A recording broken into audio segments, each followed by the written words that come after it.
My child, listen closely. Not with your ears alone, but with the deepest part of your being, the place where the noise of the world has not yet reached. Because what is coming will not arrive the way you have been taught to expect disasters.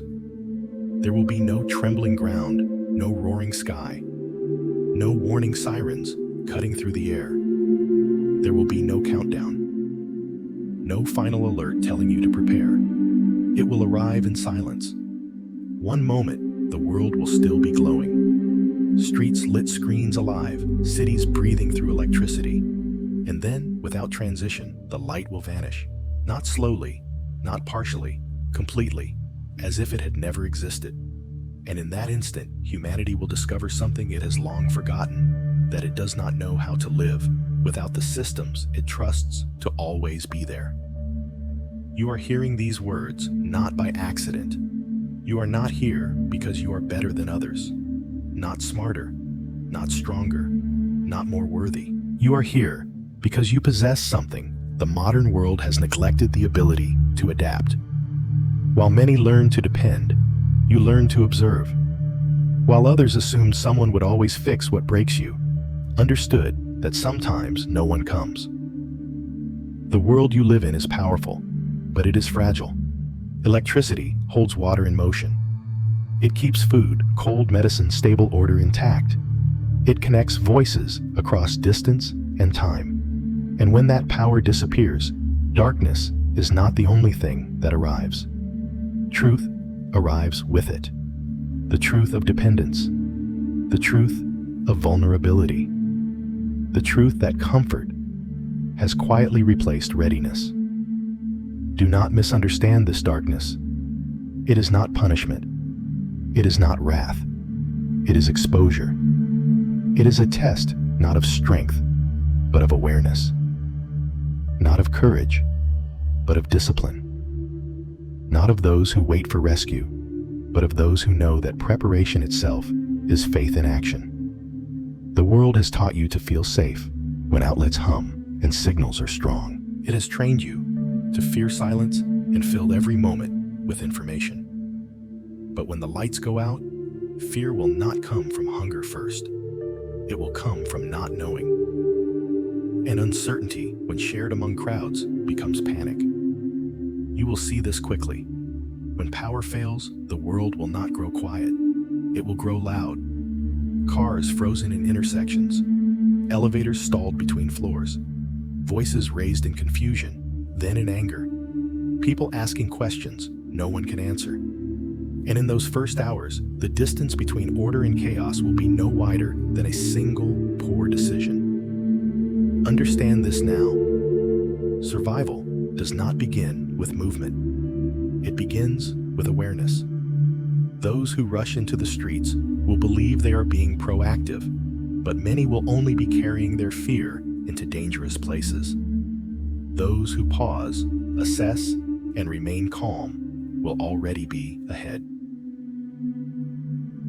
You were not preserved to witness collapse out of curiosity.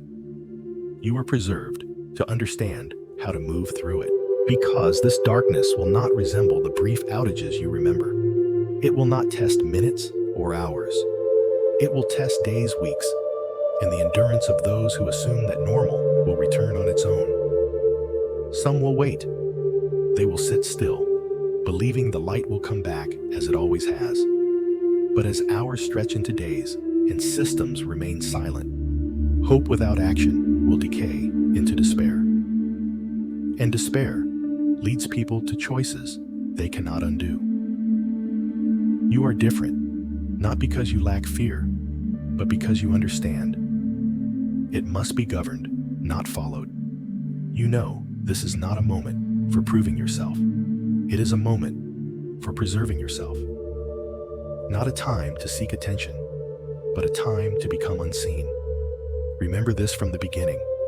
The light does not vanish to test machines. It vanishes to test people. And those who survive will not be the strongest, but the steadiest. Not the loudest, but the most disciplined. Not those who wait for miracles, but those who prepare for reality. You are being warned now, not to frighten you, but to steady you. Not to create panic, but to awaken you. Because when darkness comes, many will freeze, unsure of what to do next. But you will not. And that is why you are here, not because you are special, but because you can learn, adapt, and endure. And this is only the beginning. When it begins, it will feel unreal. Not because something dramatic happens, but because nothing does. The power does not flicker. It does not struggle. It simply stops. Lights go out together. Screens die together. Machines fall silent at the same time. This is the first sign, and it is critical that you understand it correctly. Silence does not mean peace. It means scale. When everything stops at once, this is not a local failure.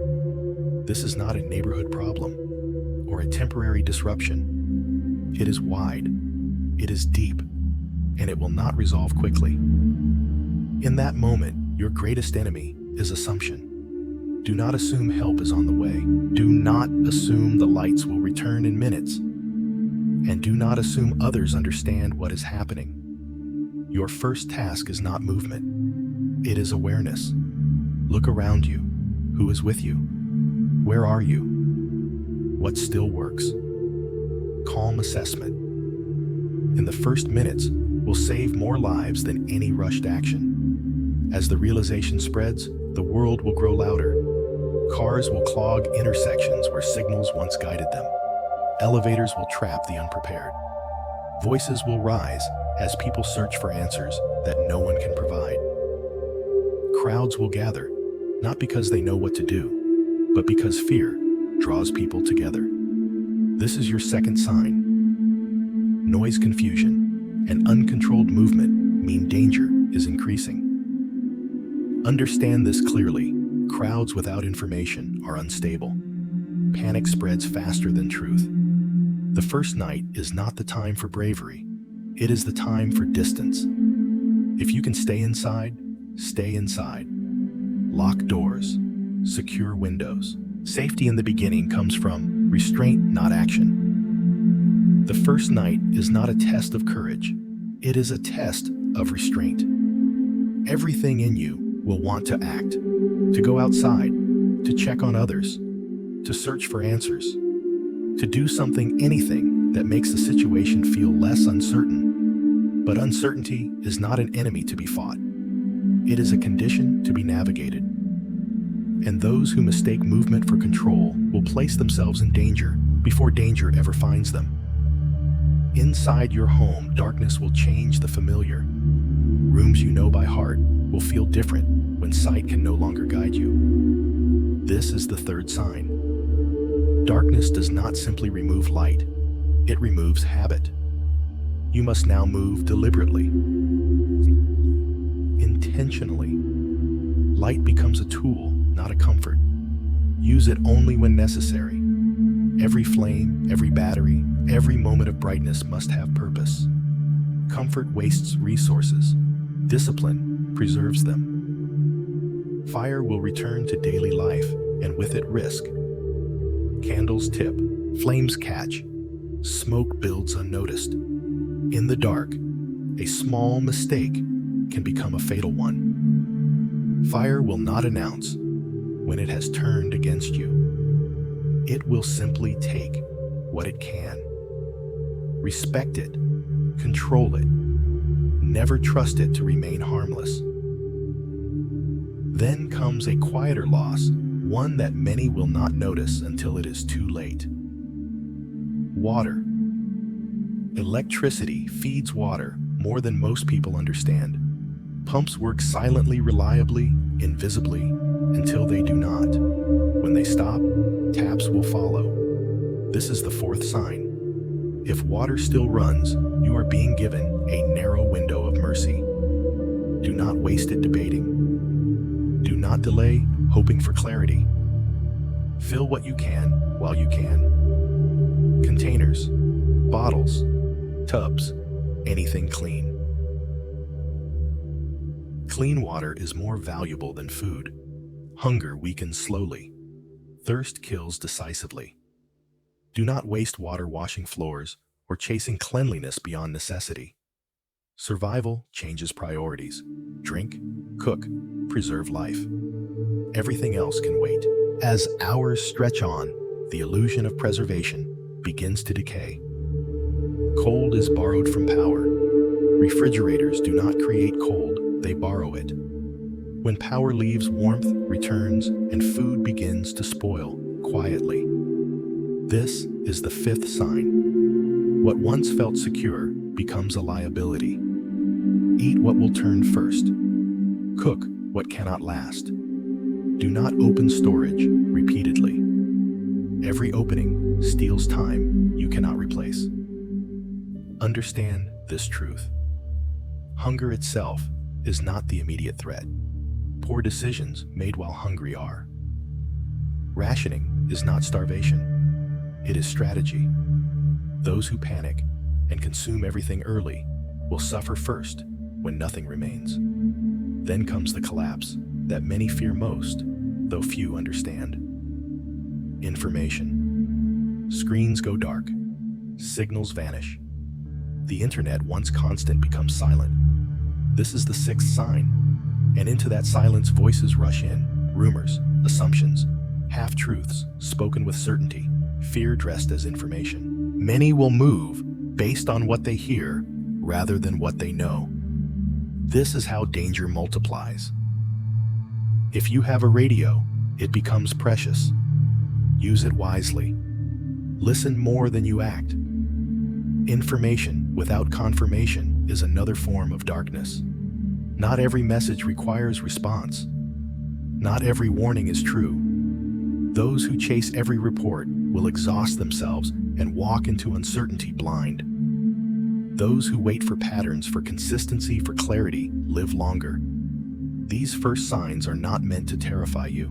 They are meant to slow you down, to strip away the instinct to react and replace it with the discipline to observe. Survival in the beginning does not belong to the bold. It belongs to the calm. Remember this. The world will not end in the first night, but many people will begin ending their chances in it. You must not be one of them. The darkness does not demand that you be fearless. It demands that you be aware, that you choose restraint when others choose impulse, that you protect what you have rather than expose yourself, searching for what you do not need. This is how survival begins, not with strength, but with stillness. Not with answers, but with the wisdom to wait. When night falls and the light does not return, your life must change immediately. Darkness inside the home is the third sign. This is when many make their first fatal mistakes. Light becomes precious, and yet people waste it for comfort. Do not do this. Candles, flashlights, batteries, these are not tools of reassurance. They are tools of survival. Use light only when necessary. Every unnecessary moment of brightness steals from the future. Fire will become the second enemy. In darkness, accidents multiply. A single careless flame can destroy what shelter you have left. If you use candles, watch them constantly. Never leave them unattended. If you have flashlights, turn them off the moment their task is done. What you preserve in the first night may keep you alive in the seventh. Then comes the fourth sign, when water stops flowing. Electricity feeds water. Pumps fail quietly, and taps follow. If water is still running, you are being given a narrow window. Do not hesitate. Fill every container you have. Bottles, pots, bathtubs, anything clean. Water disappears faster than food, and its absence becomes deadly long before hunger does.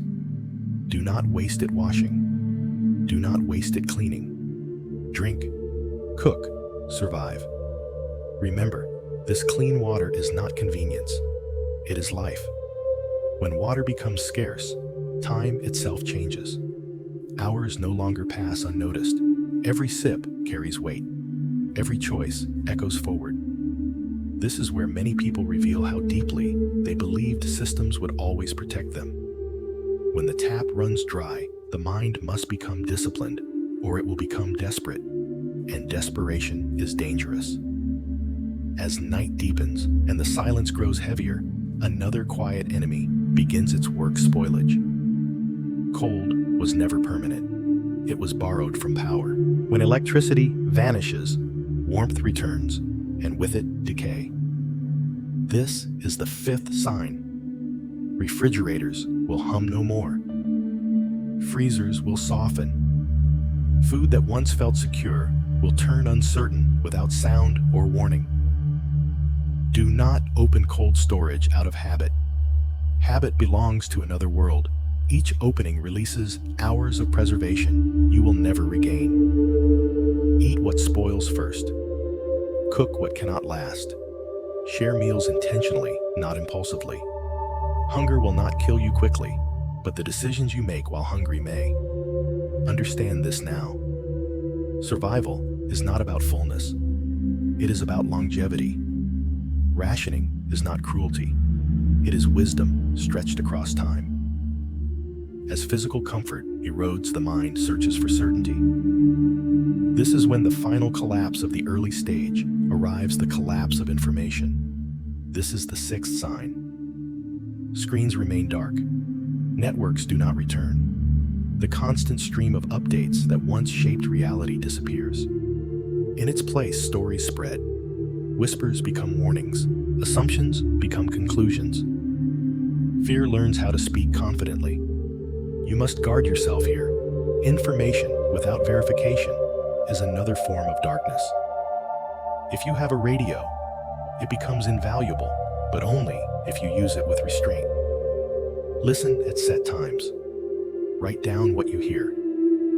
Look for consistency, not urgency. Not every voice carries truth. Not every report requires action. Those who chase every rumor will exhaust themselves and expose their position. Those who wait for clarity preserve strength and safety.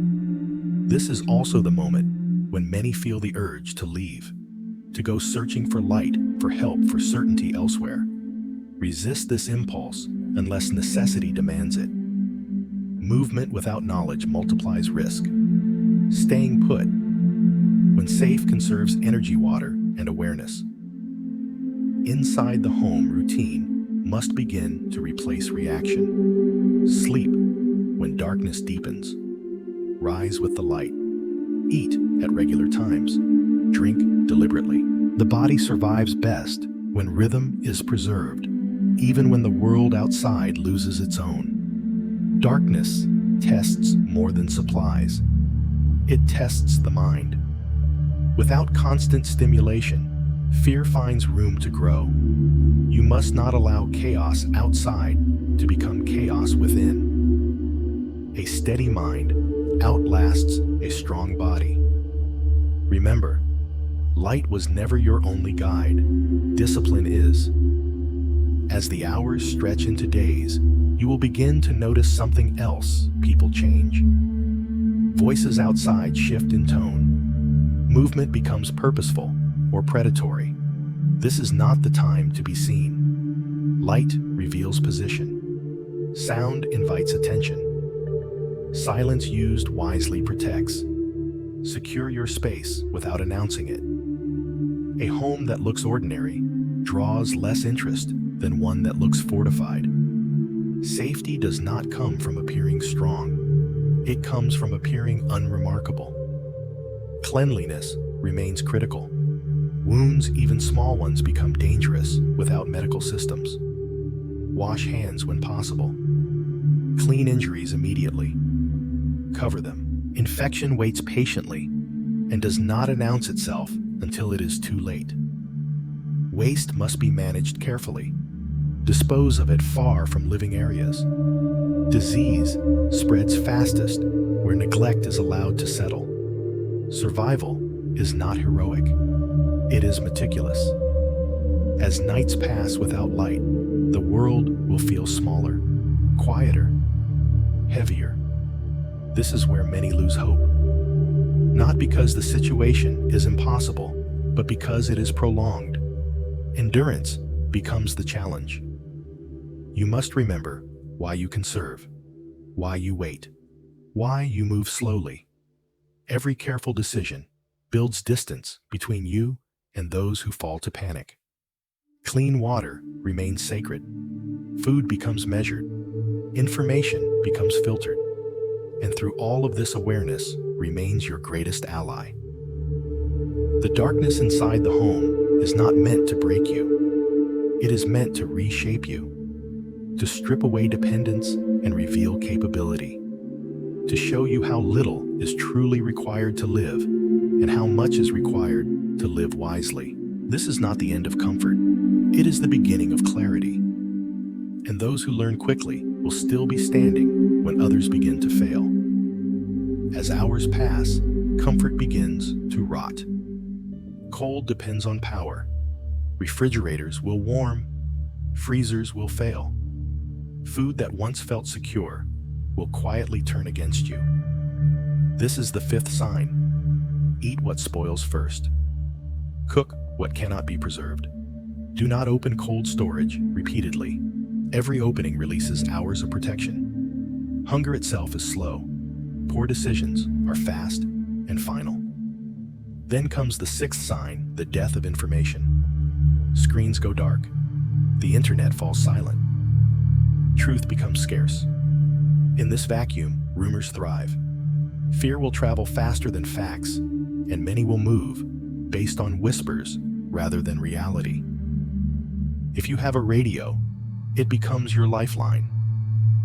Use it sparingly. Listen carefully. Do not chase every report. Not all voices speak truth, and not all information is meant to be acted upon immediately. Those who move on rumor walk into danger. Those who wait for confirmation live longer. This is the wisdom of the early darkness. Awareness over panic, restraint over reaction, and preparation over fear. These first signs are not meant to frighten you. They are meant to slow you down. Because those who survive the beginning are not the fastest, but the calmest. The change will not announce itself. There will be no declaration that law has weakened, no broadcast stating that systems are failing. Instead, you will notice absence. Sirens that once filled the night will sound less often. Response times will stretch. Hospitals will struggle quietly behind closed doors. This is the seventh sign, not chaos, but thinning order. Understand this carefully. This is not evil. It is reality. Systems built for normal demand cannot stretch endlessly under abnormal strain. When you notice fewer patrols, delayed help, and unanswered calls, you must adjust your expectations immediately. You are not abandoned, but you are responsible. This is the moment to rely on yourself. Avoid conflict. Avoid arguments. Avoid drawing attention. You will gain nothing by proving a point. Pride has no place here. Those who challenge strangers, who test boundaries, who seek dominance in uncertainty, become targets. Survival now depends on discretion. As darkness deepens, the night itself changes. This is the eighth sign. Movement draws attention. Sound travels farther. Light announces position. Streets that once felt safe become unpredictable when emptied of witnesses. If you must move at night, do so with purpose, not curiosity. Move quietly. Carry no unnecessary light. Do not investigate voices or footsteps. Observation protects more than confrontation ever could. Lock doors before nightfall. Secure your space early. A calm, dark home attracts less interest than one lit and active after sunset. In this stage, invisibility is strength. Invisibility is not hiding out of fear. It is choosing not to invite danger. As nights pass without light, you will begin to understand that darkness does not only remove vision, it reshapes behavior. People move differently when they believe they are unseen. Some become cautious, others become bold, and a few become reckless. The absence of witnesses changes how risk is calculated. This is why night becomes more dangerous than day, even when nothing appears to be happening. You must treat the night as a boundary, not an opportunity. If movement is necessary, plan it before darkness arrives. Know exactly where you are going and why. Move only with purpose. Wandering creates patterns.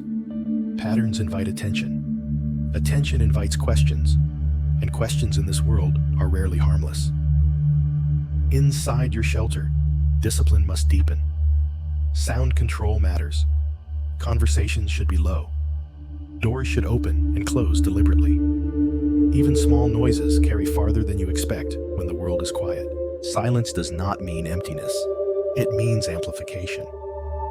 This is also the stage where fire fully re-enters daily life. What once felt optional now becomes essential. Cooking warmth, sterilization fire serves many needs, but it carries silent consequences. This is the 9th sign. Carbon monoxide does not announce itself. Smoke does not always smell. Heat builds invisibly. Many will perish, not from violence, but from careless flame. If you cook, do it during daylight. Ventilate fully. Never cook in enclosed spaces. Never fall asleep with fire burning. Extinguish completely before resting. Respect fire as a temporary tool, never a companion. In darkness, fire must be controlled, or it will control you. As days stretch on, another quiet shortage emerges. Medicine. This is the 10th sign, and it is often underestimated. Modern life shields people from the consequences of small injuries. In darkness, that protection vanishes. A minor cut can become infected. A simple fever can weaken the body dangerously. Fatigue compounds. Pain lingers. You must reduce risk deliberately. Clean wounds immediately. Use the cleanest water available. Cover injuries. Avoid unnecessary strain. Move slowly. Lift carefully. If you rely on regular medication, ration with intention. Reduce physical demand to extend what remains. Survival is no longer about doing more.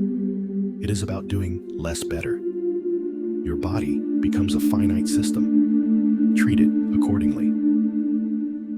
As medical systems falter, people's behavior will shift again. The belief that help will arrive begins to erode. This is when movement increases. This is the 11th sign.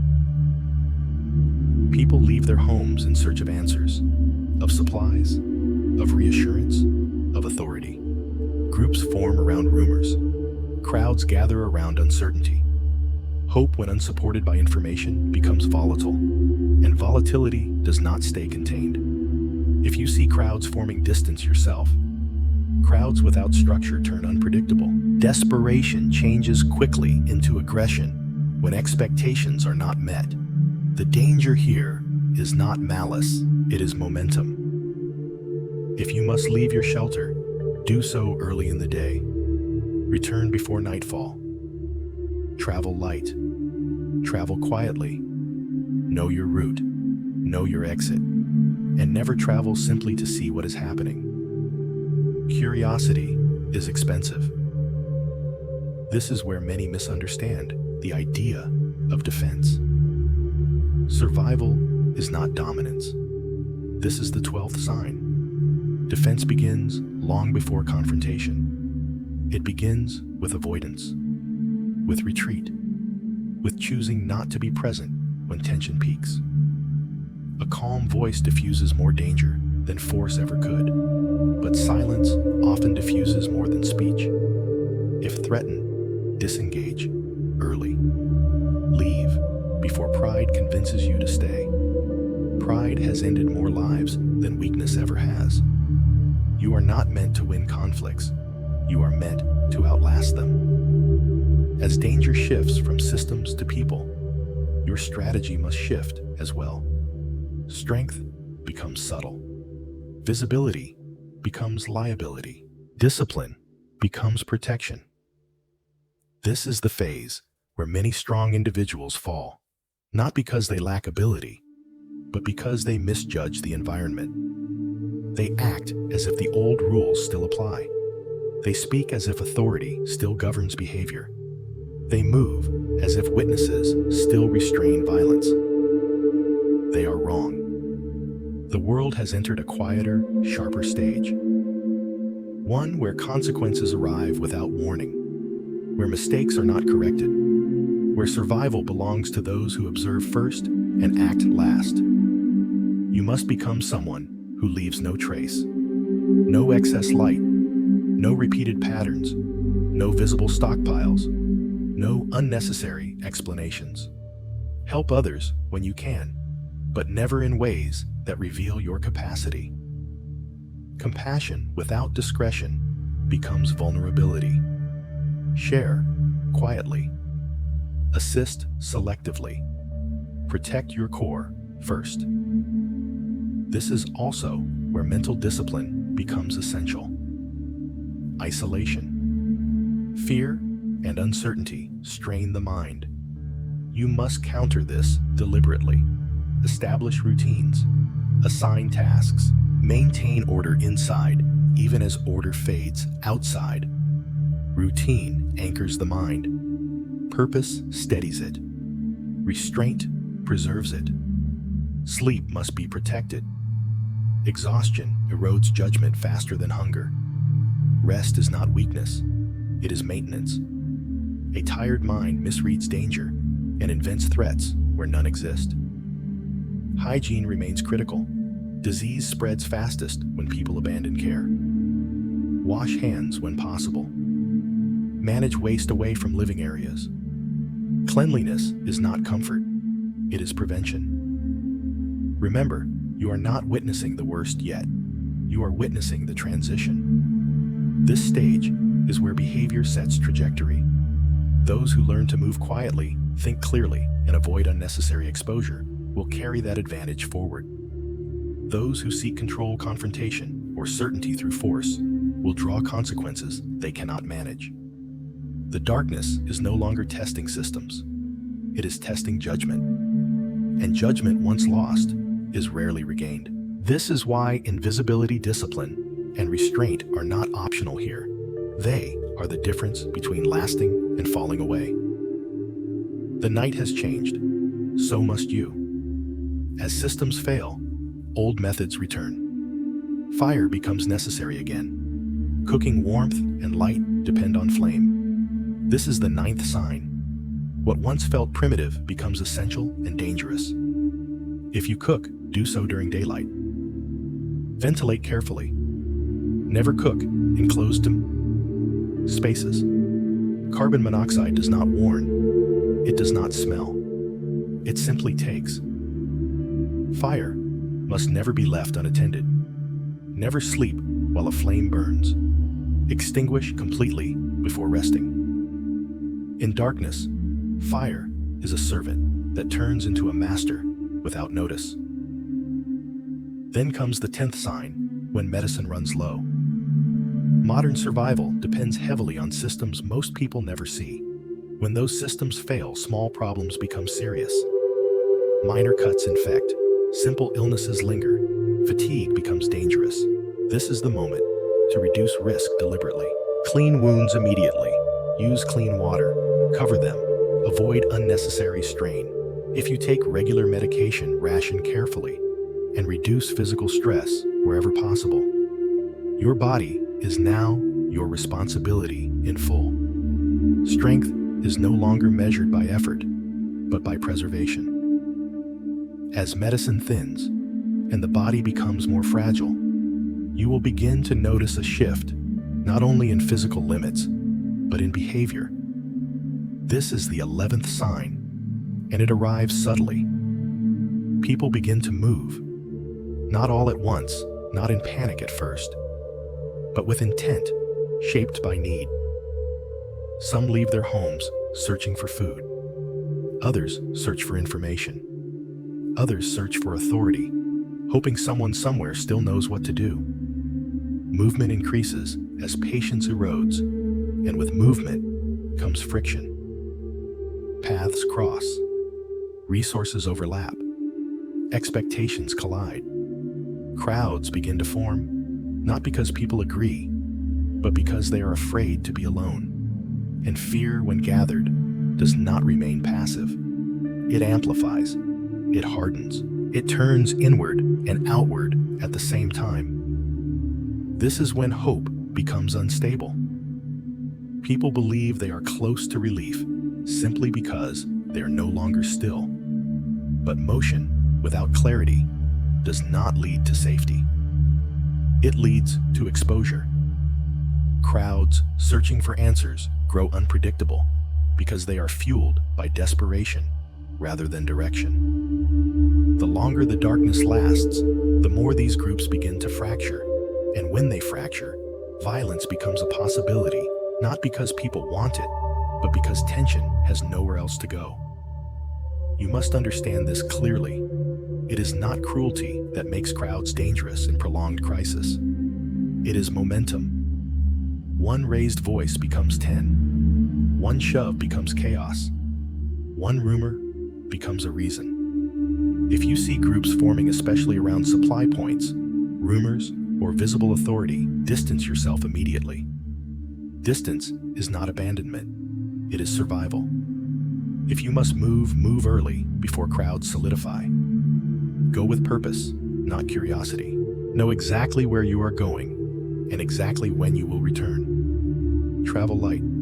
Travel quietly. Return before nightfall. The night no longer forgives mistakes. This is also when the final misunderstanding of survival reveals itself, the 12th sign, the belief that defense means confrontation. Many will believe that strength now means readiness to fight. They will posture. They will arm themselves visibly. They will attempt to control space through presence alone. This is a fatal misunderstanding. Survival is not aggression. Defense begins long before conflict. It begins with avoidance, with distance, with not being where tension peaks. You are not meant to win battles. You are meant to outlast conditions. Retreat early.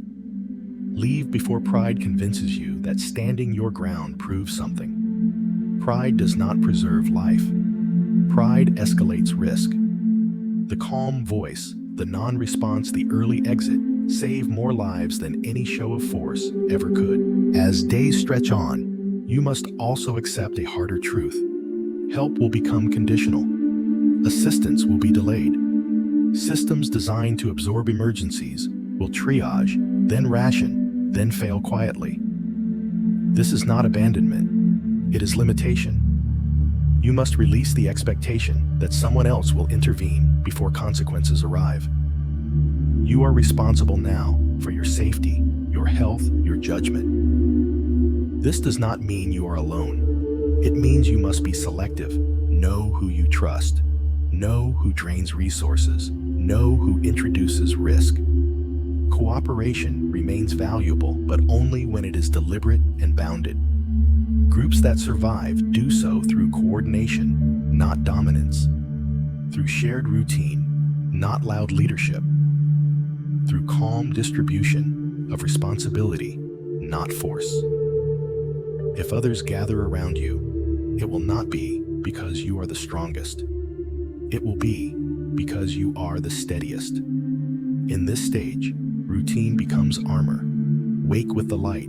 Sleep when darkness deepens. Eat at consistent times. Drink deliberately. Assign small tasks. Purpose keeps the mind from collapsing inward. A group without routine fractures. A mind without structure invents fear. Discipline preserves clarity when everything else degrades. Hygiene must not be neglected. Illness spreads fastest where order fades.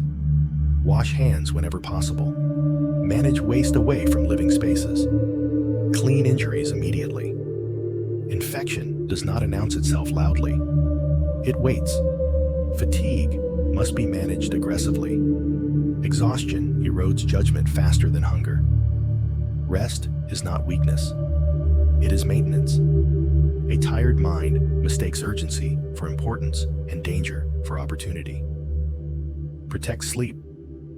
Rotate watchfulness if necessary. No one remains sharp indefinitely.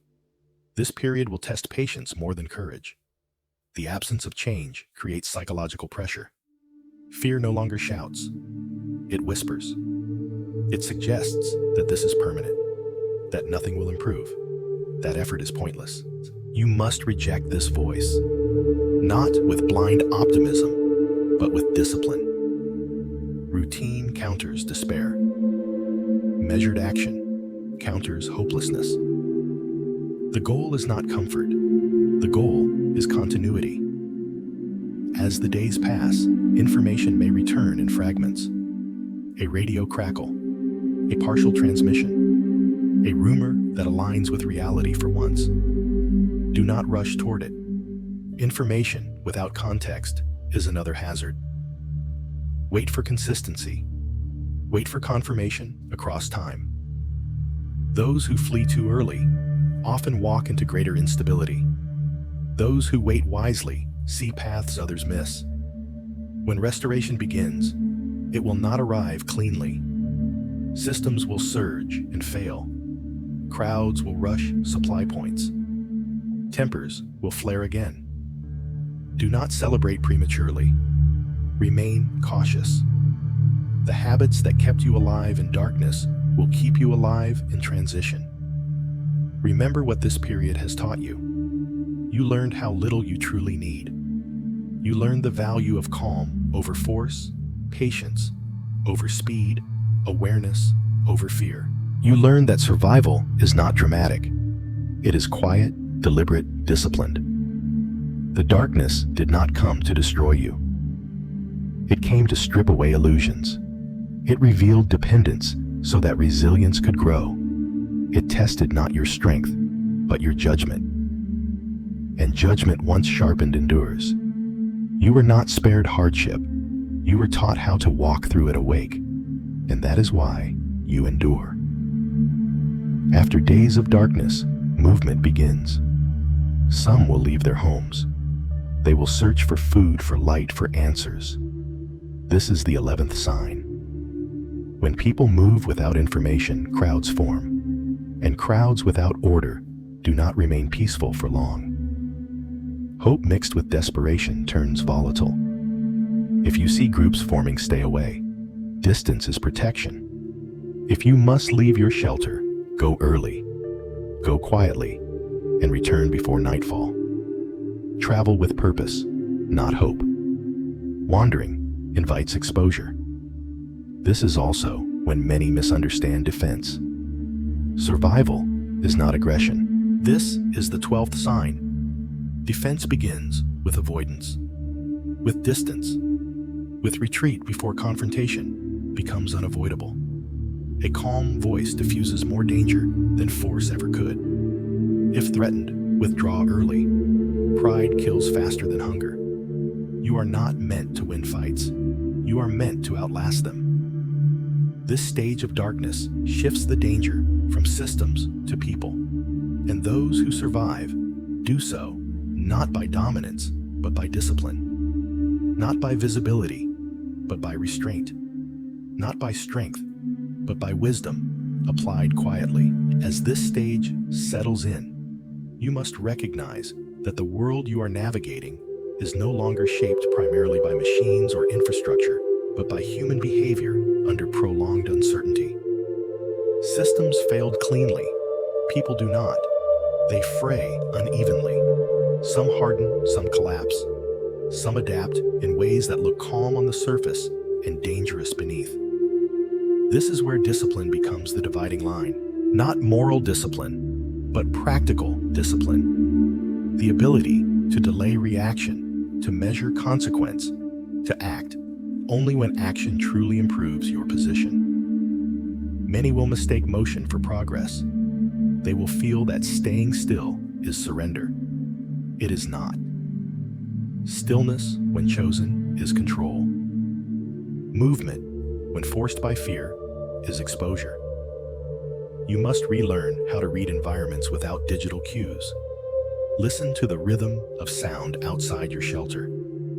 Notice patterns when footsteps pass, when voices rise, when silence deepens unnaturally.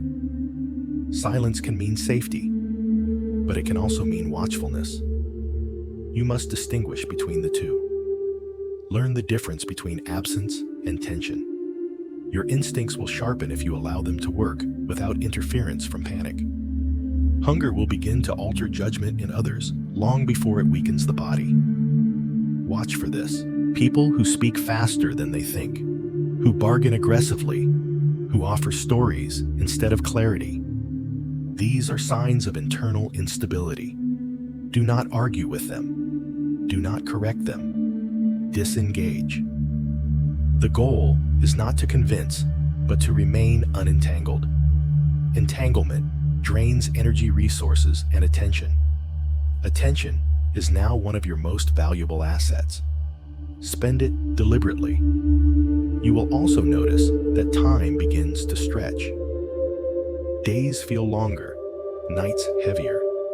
Without artificial light, circadian rhythms reassert themselves. Use this to your advantage. Align with daylight. Work when you can see. Rest when you cannot. Those who try to force productivity after dark burn resources and invite mistakes. Mistakes now compound. A dropped tool, a misjudged flame, a poorly chosen word can cascade into consequences that cannot be reversed. Precision matters more than speed. You must also accept that not everyone can be helped. This truth will weigh heavily, but it is unavoidable. Attempting to save everyone exhausts what little margin you have. Assistance must be strategic, not emotional. Help those who increase stability, not chaos. Help those who listen, not those who demand.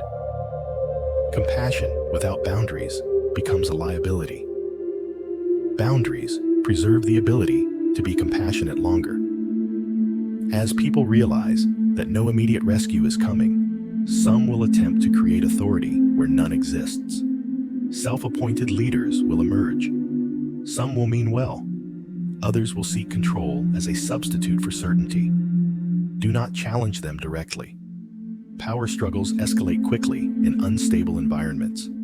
Instead, remain peripheral. Observe outcomes. Authority that stabilizes will reveal itself through reduced conflict and predictable behavior.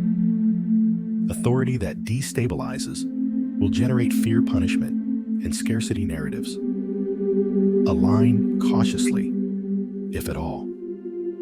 Independence, even partial, remains your strongest position. Your shelter should become quieter over time, not louder. Reduce visible activity. Consolidate resources. Create redundancy where possible. If something is essential, have a backup or an alternative method. Single points of failure end lives in prolonged crises. Even simple redundancies. 2 ways to boil water. 2 ways to secure entry. 2 methods of signaling within your group can mean the difference between recovery and collapse. Mental health becomes as critical as physical health in this phase. Despair creeps in subtly. It tells you that effort no longer matters. Counter this with structure. Set small, achievable goals each day. Maintenance tasks, inventory checks, skill practice. Learning does not stop just because the world has gone dark. Adaptation continues. Those who remain curious survive longer than those who fixate on loss. You are not preserving the old world. You are navigating the current one. Accept this fully, and resistance turns into clarity. Communication, when it occurs, must be intentional. Speak softly. Say less than necessary. Information travels unpredictably now, and words cannot be recalled. Silence is not emptiness. It is protection. When you do speak, be precise. Avoid exaggeration. Avoid promises. Speak only what you know to be true. Trust is built slowly in darkness and broken instantly. As weeks approach, the environment will begin to show signs of strain. Waste accumulates. Water sources degrade. Animals behave differently. Pay attention. These are signals. Nature adjusts before people do. Learn from it. Follow patterns of survival that predate technology. Shade in heat. Insulation in cold. Stillness in danger. Movement in opportunity. None of this is new. Humanity has survived long nights before. The difference now is memory. You remember comfort. Others will cling to it. Let it go. Memory can guide, but nostalgia blinds. Focus on what is not what was. When restoration eventually begins, it will arrive unevenly. Do not rush toward the first sign of light. Early restoration attracts competition, conflict, and exploitation. Let others rush. Observe outcomes. Stability returns gradually, not dramatically. The same discipline that carried you through darkness will carry you through recovery. Reintroduction of systems does not mean immediate safety. It means new risks, layered over old habits. Remain cautious. Remain quiet. Remain deliberate. You were never meant to conquer this moment. You were meant to endure it intact. And endurance is not passive. It is an active choice made again and again to think clearly when others cannot, to move carefully when others rush to preserve life without announcing strength. This is how people survive when danger shifts from wires and walls to human uncertainty. This is how order is rebuilt quietly from those who learned restraint when restraint mattered most. When chaos stretches on, the mind becomes the first battlefield. This is the 13th sign routine saves life, not because routine creates comfort, but because it preserves structure when everything else dissolves. Wake with the sun. Sleep when darkness settles fully. Let light, not clocks, govern your body again. This rhythm anchors the mind. Without it, days blur, judgment weakens, and small problems grow heavy. Routine does not mean productivity. It means predictability. Simple actions repeated daily. Checking water, preparing food, securing shelter, signal to the mind that order still exists. This reduces fear more effectively than reassurance ever could. People who drift without structure begin to unravel internally long before they show signs of physical decline. Then scarcity deepens, and it reveals character. This is the 14th sign. Hunger changes behavior slowly. At first, people reduce portions reluctantly. Then they bargain. Then they justify. Reduce portions early and gradually. Sudden deprivation creates panic. Quiet conservation creates endurance. Store without display. Waste nothing. Scraps, residue, and byproducts all have future value. What you preserve silently today becomes resilience tomorrow. Scarcity exposes those who think short-term and those who think in seasons. Do not announce what you have. Do not explain your methods. Survival in prolonged darkness favors discretion over generosity that cannot be sustained. As scarcity tightens its grip, social dynamics shift in subtle but irreversible ways. And this is where understanding human behavior becomes as important as managing supplies. People begin to watch each other more closely. Eyes linger on hands, on bags, on routines. Curiosity sharpens into calculation. This is not cruelty. It is adaptation under pressure. You must accept this without resentment. Privacy becomes a form of protection. The less others know about your resources, the safer you remain. Speak in general terms. Answer questions briefly. Offer help only when it does not expose your reserves or weaken your position. Silence, again, is not selfishness. It is sustainability. Those who reveal too much too early often become dependent hubs, and dependency attracts strain, resentment, and eventually threat. Your task is not to become essential to everyone, but to remain stable for those within your responsibility. Stability radiates outward quietly, without announcement. As days settle into weeks, leadership begins to crystallize naturally. This is not the leadership of titles or authority, but of gravity. People drift toward those whose behavior remains consistent. Calm becomes a signal. Predictability becomes reassurance. This is the 15th sign, though it does not feel like a sign at first. You may notice that others ask your opinion more often. They wait for your reaction before acting. They mirror your pace. This is not an invitation to command. It is a responsibility to remain measured. Coordination replaces instruction. Suggest rather than order. Frame actions as shared problems, not directives. When people feel involved rather than controlled, compliance becomes cooperation. Loud voices exhaust trust quickly. Calm voices accumulate it slowly. You must also learn when not to speak. Silence in leadership is not absence. It is restraint. Every word spoken sets direction. If direction is unclear, do not manufacture certainty. Admit limits. Uncertainty acknowledged is safer than false confidence. As physical strength begins to wane, the body asserts its own authority. This is the 16th sign. Fatigue becomes cumulative. Recovery takes longer. Minor aches persist. This is not weakness. It is the cost of prolonged vigilance. Rest becomes a strategic asset. Those who refuse rest to prove endurance often fail suddenly, not gradually. Build pauses into the day. Short rests, even without sleep, allow the nervous system to reset. Guard sleep fiercely. Protect it from interruption where possible.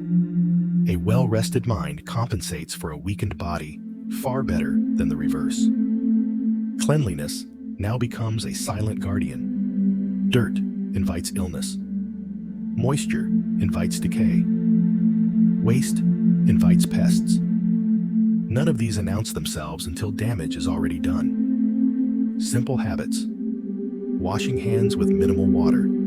Airing bedding, separating waste from living areas, prevent cascades of failure. Disease and scarcity spreads faster than fear because it removes choice.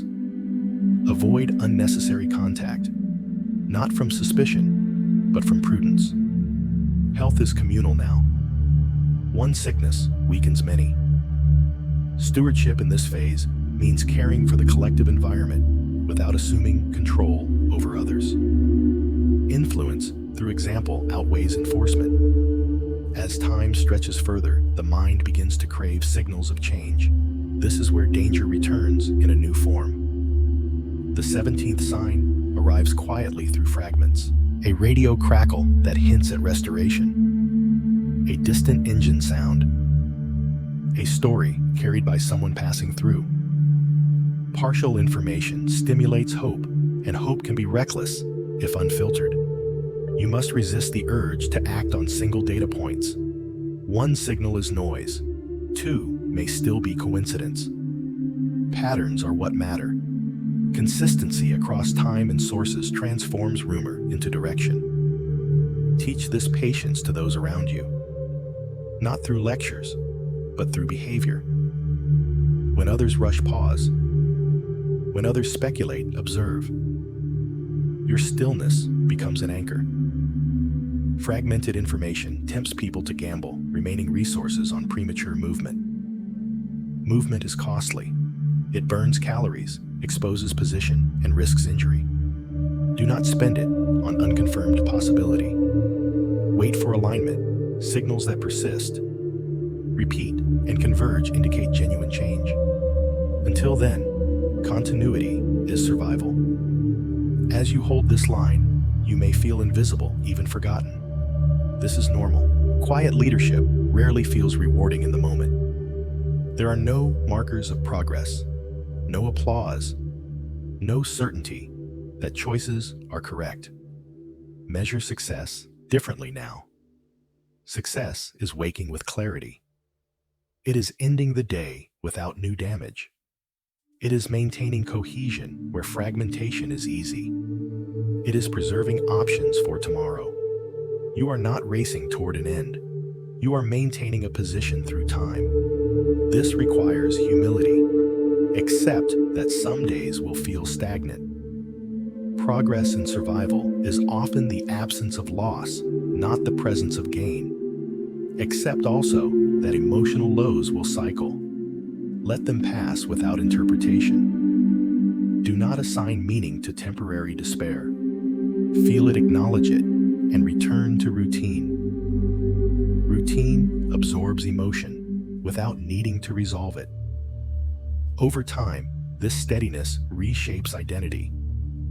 You become someone who adapts rather than reacts, who conserves rather than consumes, who observes rather than assumes. This internal transformation is as significant as any external survival.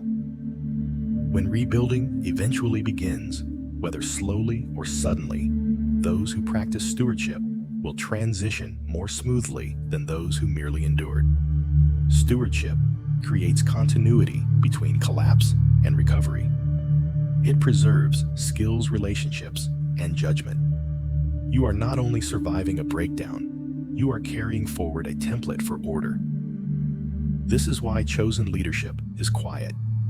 It does not seek recognition because its value lies in continuity, not control.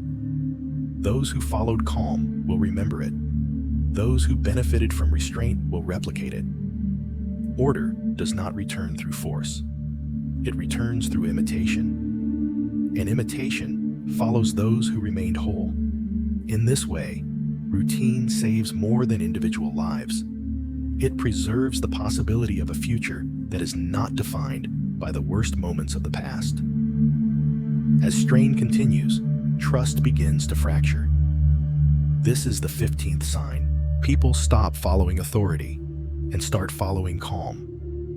Volume loses power. Certainty without aggression becomes magnetic. Those who remain steady draw others naturally. This is how leadership forms now, not through command, but through coordination. Do not issue orders. Ask clear questions. Offer options. Create systems that allow others to contribute without surrendering autonomy. Leadership in darkness is not about control. It is about reducing chaos. People trust those who simplify decisions, not those who multiply them. As the body weakens, leadership must also protect physical limits. This is the 16th sign. Rest is no longer optional. Exhaustion erodes judgment faster than hunger. Build rest into routine. Rotate labor. Stop before collapse, not after. Cleanliness becomes critical. Wash hands when possible. Keep living areas dry. Remove waste promptly. Illness spreads easily when bodies are weakened and medicine is scarce. Prevention replaces treatment. A leader who ignores physical limits creates followers who break. Stewardship now means protecting people from their own drive to push too far. As time stretches further, the final transformation does not arrive through disaster, but through temptation. This is the 17th sign, and it is subtle information begins to return in fragments. A crackle on the radio, a partial transmission, A rumor carried by someone passing through. A single sentence overheard, repeated, reshaped. After long silence, any signal feels like relief. And this is precisely why it is dangerous. Fragmented information ignites imagination faster than reason. People fill gaps with hope, fear, or urgency. They begin to plan movement before understanding direction. They argue over interpretations. They pressure others to act quickly, insisting that delay equals death. This is where many fail after surviving everything else. You must slow the moment down. One signal means nothing. Two may still be coincidence. Only patterns matter. Consistency over time. Confirmation from multiple sources. Information that remains stable instead of changing with every retelling. Until then, restraint remains wisdom. Movement still costs energy. Exposure still invites risk. Leaving safety prematurely can undo weeks of discipline in a single decision. Teach this patience without lecturing. Model it. When others rush, wait. When others speculate, listen without feeding the story. When others demand action, ask what has actually changed. Calm leadership now means absorbing pressure without reflecting it back. You are not suppressing hope. You are protecting it from being spent recklessly. At this stage, the greatest danger is not fear, but urgency disguised as purpose. People want closure. They want the darkness to mean something. They want an ending. And when the mind craves resolution, it will accept incomplete truth as certainty. This is why discipline must now extend inward as much as outward. Question your own impulses. Ask whether a decision is driven by new reality or old fatigue. Exhaustion often masquerades as clarity. This prolonged strain reshapes identity. You are no longer who you were before the blackout. Comfort has been stripped away. Assumptions have been burned down. What remains is behavior. Choices repeated daily. Habits forged under pressure. This is who you are now. Someone who measures before acting. Someone who conserves before consuming. Someone who watches longer than others are willing to. This internal shift is not incidental. It is the reason survival has extended this far. As leadership stabilizes, remember that influence has limits. You cannot carry everyone. You cannot prevent every mistake. Stewardship is not rescue. It is containment. It keeps collapse from spreading inward. Accept that some will act against wisdom. Do not chase them. Do not argue endlessly. State what you know. Explain your reasoning once, then allow choice. Authority forced breeds resentment. Calm consistency breeds respect, even among those who disagree. Grief will surface in unexpected ways. Anger at small inconveniences. Withdrawal, irritability, silence. These are not signs of failure. They are signs of endurance under loss. Do not pathologize them. Acknowledge them briefly. Maintain routine anyway. Routine does not eliminate pain. It carries people through it without letting it take control. As days blend together, celebrate nothing loudly, but mark small victories quietly. No injuries today. Water still sufficient. No illness spreading. Another day without conflict. These are achievements now. Survival in long darkness is cumulative. It is the sum of avoided disasters, not dramatic wins.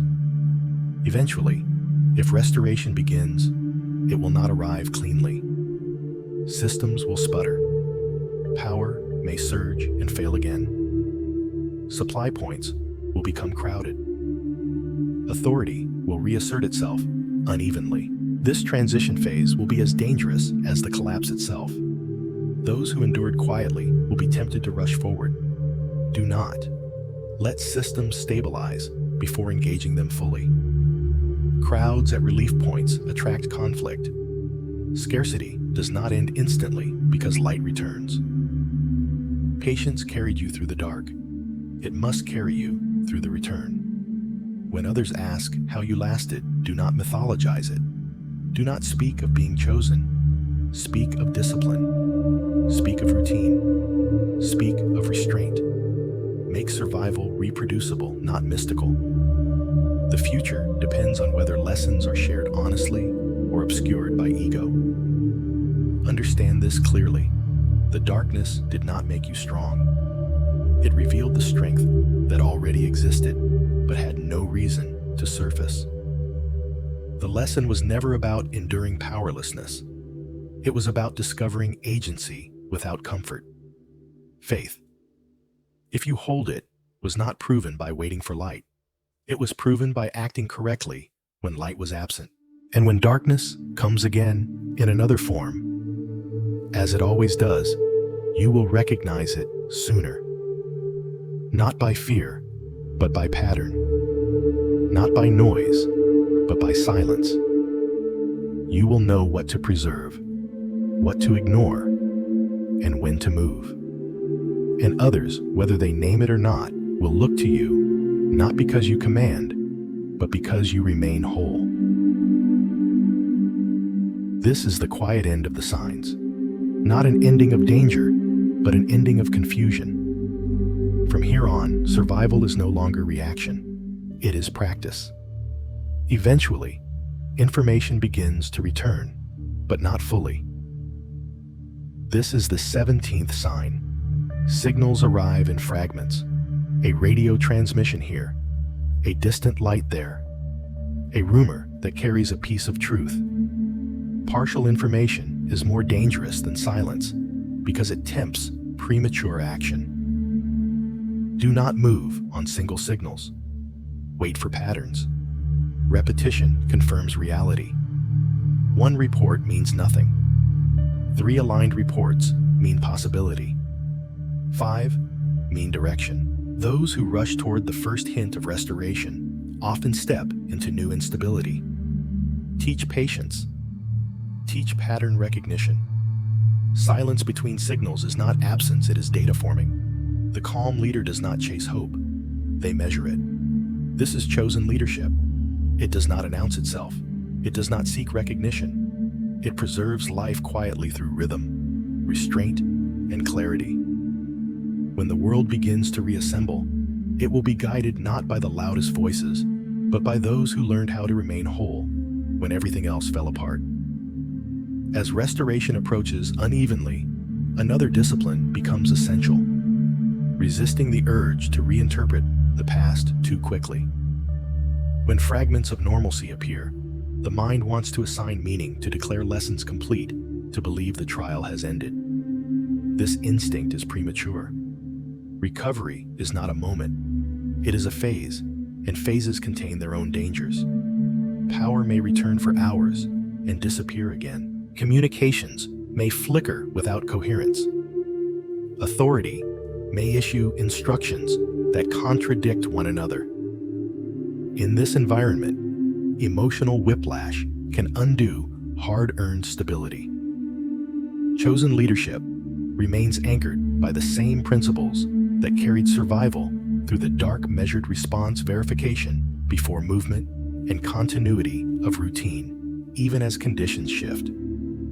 Do not dismantle systems that kept you alive simply because new ones claim to replace them. Layer the new on top of the proven. Observe how restoration behaves before trusting it. Stability that persists deserves confidence. Stability that flashes deserves caution. As people sense change, impatience will re-emerge. Some will rush to reclaim what was lost. Others will demand immediate justice answers, compensation, or control. This pressure often targets the calmest individuals, mistaking steadiness for readiness to lead aggressively.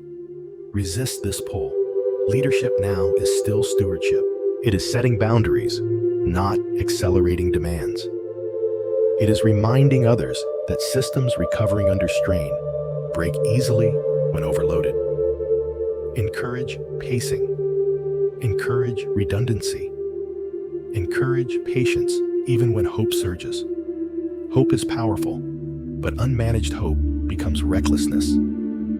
Continue to prioritize rest. Transition exhausts the body as much as crisis does. Sleep patterns will be disrupted by anticipation. Appetite may fluctuate. Emotional release may arrive suddenly. None of this is weakness. It is the nervous system recalibrating after prolonged vigilance. Maintain rhythm intentionally.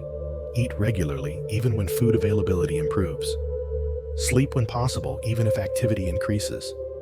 Hygiene remains critical as people gather again. Illness spreads fastest during transitions when caution drops before infrastructure fully returns.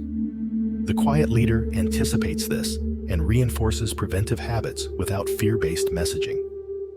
Model it. Make it normal. Let behavior speak. As information consolidates, begin teaching reflection rather than reaction. Encourage others to review what worked and what failed without blame. Capture lessons while they are fresh, but do not dramatize them. Practical wisdom survives because it is simple and repeatable. Emotional narratives fade, procedures endure. Help translate experience into habits that can be carried forward. Storing water as standard practice, maintaining backup light sources, valuing radios over constant connectivity, respecting the speed at which crowds destabilize, understanding the fragility of systems once thought permanent. These are not emergency tricks. They are cultural corrections. You are not returning to the world as it was. You are entering a world that has been revealed. Normal will attempt to reassert itself loudly. Comfort will promise forgetting. Convenience will invite dependency again. This is where the deepest choice appears quietly and persistently.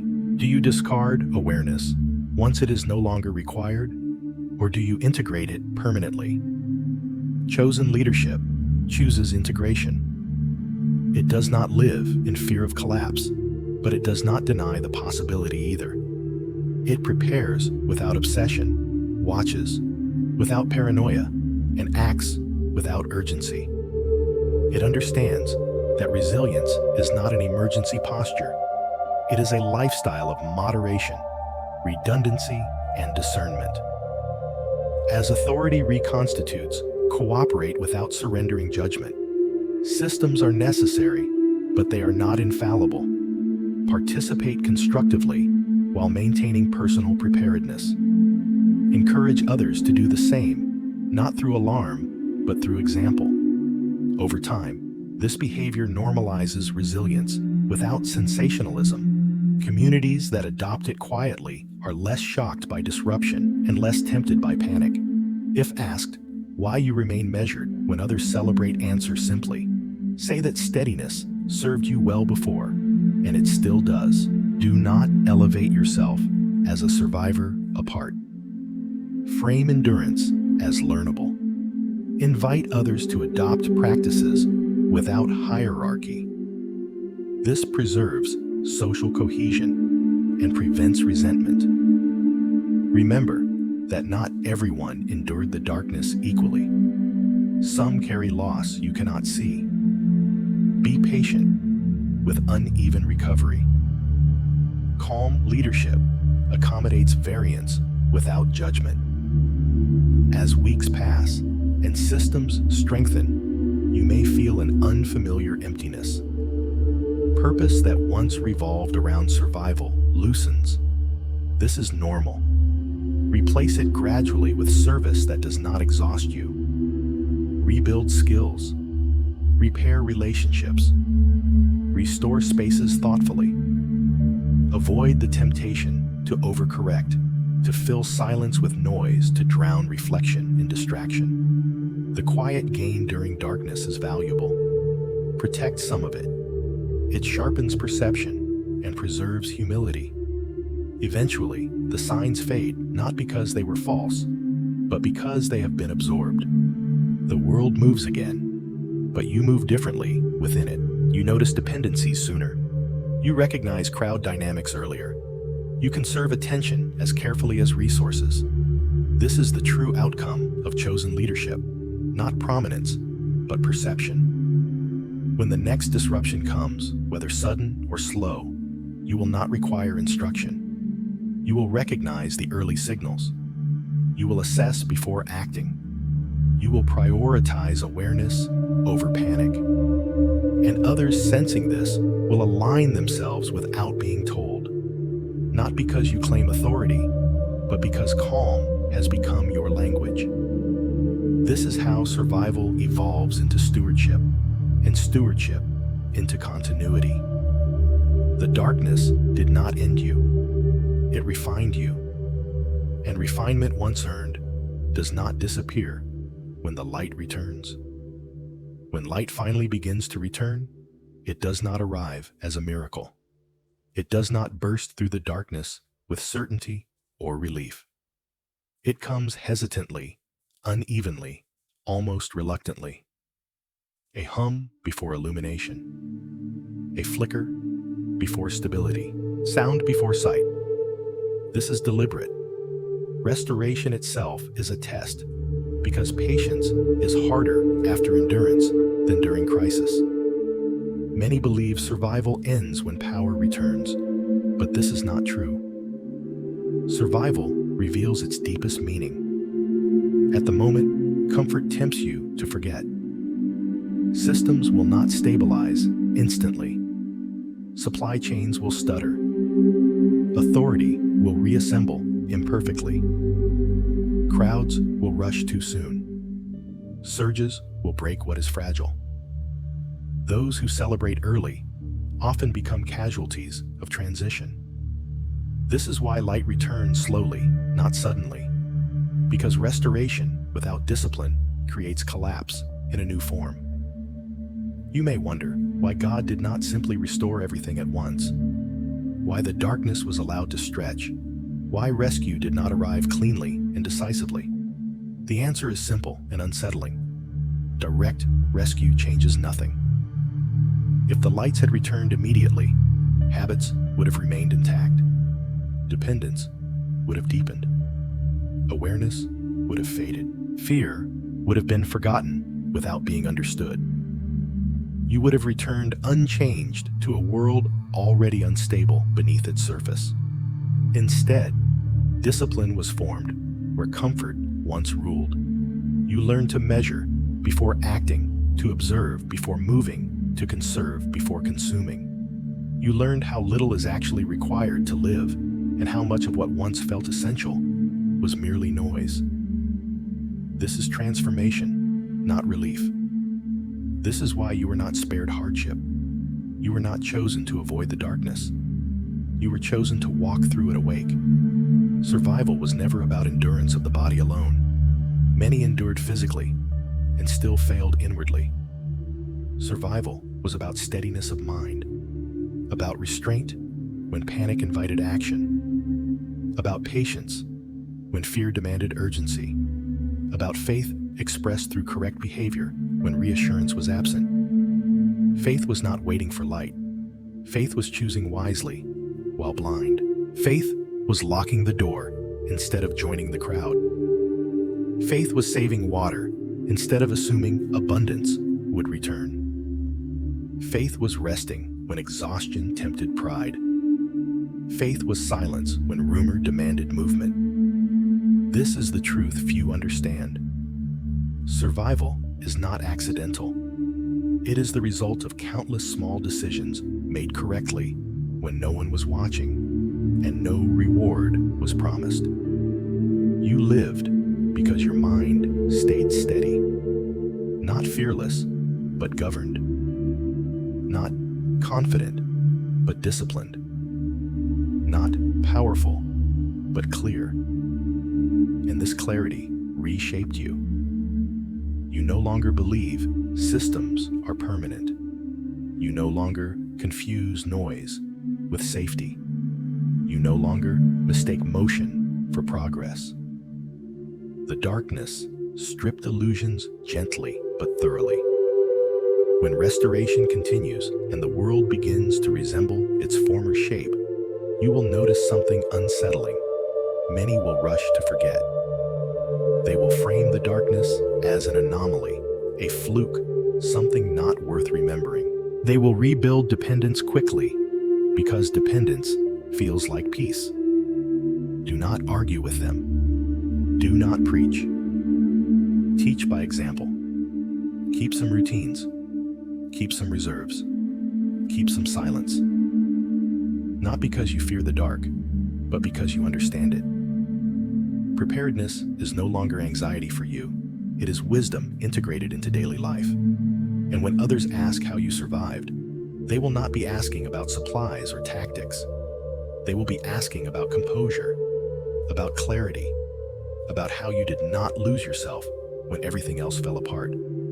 You will tell them the truth, that you did not wait for rescue, that you acted correctly without guarantees, that you learned patience when nothing changed, discipline when nothing was enforced, and responsibility when no system remained to carry it for you. You will teach them that survival is not about being spared pain, but about remaining awake inside it.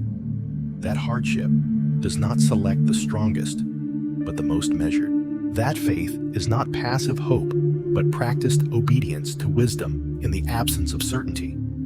This is the final meaning of survival. Not that you lived while others panicked, but that you emerged different. You are no longer owned by comfort.